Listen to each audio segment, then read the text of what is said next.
तो दोस्तों कैसे हैं आप सब? आशा करता हूँ कि आप सब अच्छे होंगे। तो आप यदि 10th पास हैं और आप डिफेंस लाइन में जाना चाहते हैं तो फिर ये वीडियो आपके लिए काफ़ी इम्पोर्टेंट होगा। क्योंकि आप 10th पास हैं और आप बिना एग्ज़ाम का जाना चाहते हैं, ठीक है? आप किसी प्रकार का कोई भी कॉम्पिटिशन एग्ज़ाम नहीं देना चाहते हैं, तो आपके पास एक अपॉर्च्युनिटी है जो कि असम राइफ़ल्स की ओर से आई है। यहाँ पे आप देख सकते हैं असम राइफ़ल्स 2025 नो एग्ज़ाम्स, यानी इसमें आपका कोई भी एग्ज़ाम नहीं होगा। तो आप भी डिफेंस में जाना चाहते हैं, तो फिर इस वीडियो को शुरू से अंत तक पूरा देखें, क्योंकि इसमें हम लोग इसके बारे में सारे टोटल पोस्ट, एज लिमिट क्या रहने वाला है, एप्लीकेशन फ़ी क्या होगा, सैलरी क्या होगी, आपका सिलेक्शन प्रोसेस क्या रहने। अब चूंकि इसमें एग्ज़ाम है नहीं, तो किस बेसिस पे सिलेक्शन, तो आप वीडियो को पूरा देखें। चलिए बिना देर किए हम लोग स्टार्ट करते हैं। तो सबसे पहले हम लोग बात करते हैं असम राइफल्स 2025, ठीक है? यानी कि असम राइफल्स की भर्ती है। इसमें आपका सबसे ये जो मेन पॉइंट है कि नो एग्ज़ाम, इसमें आपका एग्ज़ाम नहीं होगा।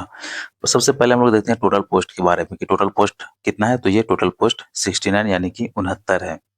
टोटल इसमें 69 पोस्ट है, ठीक है? पोस्ट का नेम बोले तो ये राइफल मैन और राइफल वुमेन जीडी का है। यानी कि इसमें आपका मेल और फीमेल दोनों का अपॉर्चुनिटी है, ठीक है? ऐसा नहीं है कि केवल मेल या फिर केवल फीमेल है। मेल फीमेल आप दोनों इसमें भर सकते हैं। नेक्स्ट हम लोग एलिजिबिलिटी यानी कि योग्यता का बात करें तो पहला पॉइंट है कि 10th पास, यानी कि आपका 10th पास होना चाहिए। और सेकेंड आ जाता है स्पोर्ट्स सर्टिफिकेट।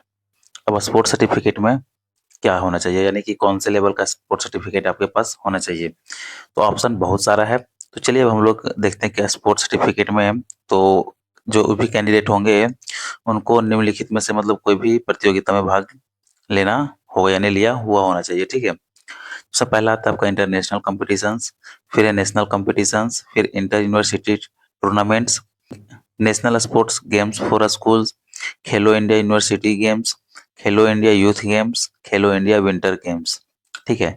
अगर इन सब में से आप किसी में भी भाग लिए हैं तो फिर आप इसके योग्य हैं, आप इसके लिए जरूर फॉर्म को अप्लाई करेंगे। पहला प्रेफरेंस जो है इंटरनेशनल कॉम्पिटिशन्स को दिया जाएगा, उसके बाद दूसरा प्रेफरेंस नेशनल कॉम्पिटिशन्स को, और थर्ड प्रेफरेंस जो है वो इंटर यूनिवर्सिटी टूर्नामेंट्स वाले को दिया जाएगा, ठीक है? बाकी अगर इसके बारे में और भी डिटेल्स जानकारी चाहिए तो आप कमेंट जरूर करेंगे। तो उम्मीद है कि यहाँ तक जो आपके बेसिक पॉइंट्स हैं उसे हम आप सभी को बताते चल रहे हैं और आप सभी को अच्छे से समझ में आ रहा है। नेक्स्ट हम लोग देखते हैं एज लिमिट के बारे में कि आपकी उम्र सीमा क्या है, होना चाहिए इसमें।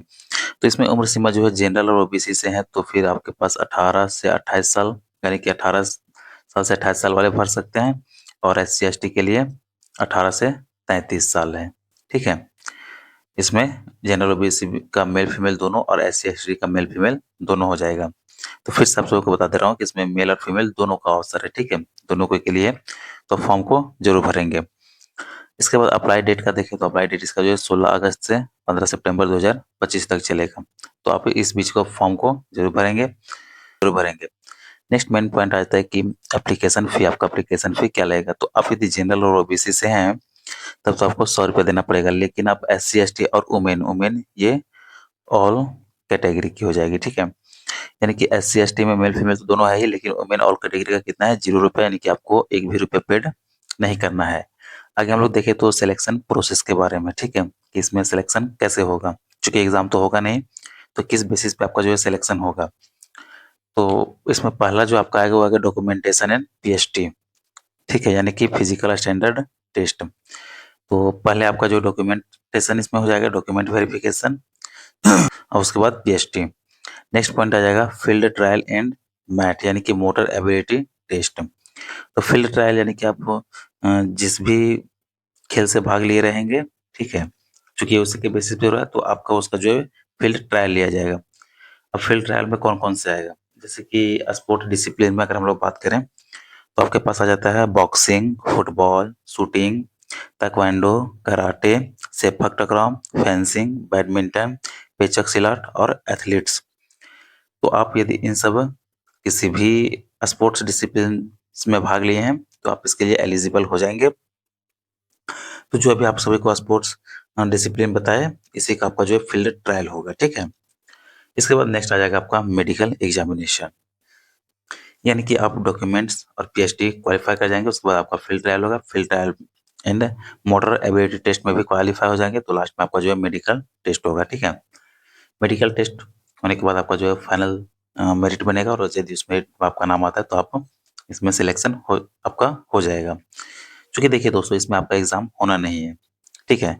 और आप यदि इसके लिए एलिजिबल होंगे तो इस फॉर्म को ज़रूर भरेंगे, क्योंकि आप काफ़ी अच्छा जॉब है, असम राइफ़ल्स का जीडी है, ठीक है? आप इसमें असम राइफ़ल्स का एग्ज़ाम के थ्रू भी जा सकते हैं, एसएससी जीडी के थ्रू भी जा सकते हैं, लेकिन इसमें आपका कोई भी एग्ज़ाम नहीं होगा, जो कि आपका डायरेक्ट बहाली है, ठीक है? आप यदि पहले किसी कॉम्पिटिशन में भाग लिए हैं, तो फिर तो आपके लिए बेहतर अपॉर्च्युनिटी है।